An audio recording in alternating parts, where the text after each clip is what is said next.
हाय दोस्तों, सभी को गुड इवनिंग। आज आप लोगों के सामने मैं हमारी देश की एक सबसे बड़ी एसेट मेरे दृष्टिकोण से पुस्तक, जिसको पढ़ने के बाद एक साधारण आदमी भी एक बहुत बड़ा ज्ञानी विद्वान बन सकता है पढ़ने के बाद पुस्तकों को, क्योंकि दुनिया की सारी जो राज है पुस्तकों में छिपी हुई है।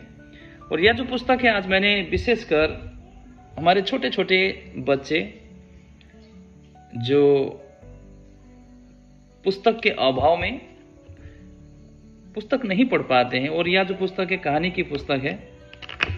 मैं आज के डेट में सबसे ज़्यादा मिस मैं कहानी की जो पुस्तक है उसको करता हूँ। एक दौर हुआ करता था, घर के जो बुजुर्ग दादा दादी नाना नानी हुआ करते थे, घर के जो अग्रज हुआ करते थे, अपने बच्चों को, अपने छोटे छोटे भाई और बहनों को कहानी सुनाया करते थे।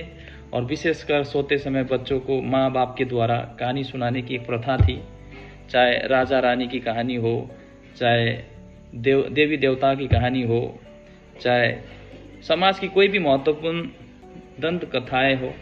लेकिन आज धीरे धीरे कालांतर में ये जो परंपरा है धूमिल होती जा रही है, इसलिए मैंने फिर से इस परंपरा को जीवित रखने के लिए एक छोटा सा मैंने प्रयास किया है। और यह जो कहानी की पुस्तक है, आप लोग शायद इस बात को अच्छी तरह से समझते हो। बाल्यावस्था में जब आप बच्चों को कोई कहानी सुनाते हो तो बच्चों में यह क्षमता नहीं होती है कि आप जो कहानी बच्चों को सुना रहे हो वह कहानी सही है या गलत है। बच्चे कहानियों को अक्सर सत्य मानकर उसको स्वीकार करते हैं। इसलिए जब कहानी हम बच्चों को सुनाते हैं तो उस समय ऐसी विषय वस्तु को हमें शामिल करना होगा जिससे कि बच्चों का जो जीवन है उस कहानी से प्रभावित हो सके सकारात्मक रूप से।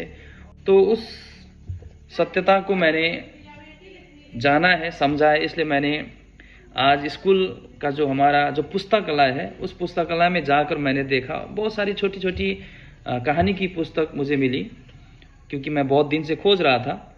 तो उस कहानी में से मैंने एक कहानी की पुस्तक मैंने आज चुना है, और कहानी का नाम है पक्की दोस्ती। और यह कहानी की पुस्तक है, केवल इसमें एक ही कहानी है, एक लघु कहानी है। और यह जो पुस्तक है इसका जो प्राइस है मात्र 30 रुपया है।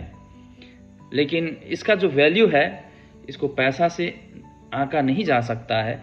तो यह जो पक्की दोस्ती है इसको लिखने का काम किया है एंड्रिला मित्र ने। छोटी कविता है, लेकिन फिर भी यह कविता बहुत ही मार्मिक है और बच्चों के लिए बहुत ही उपयोगी है।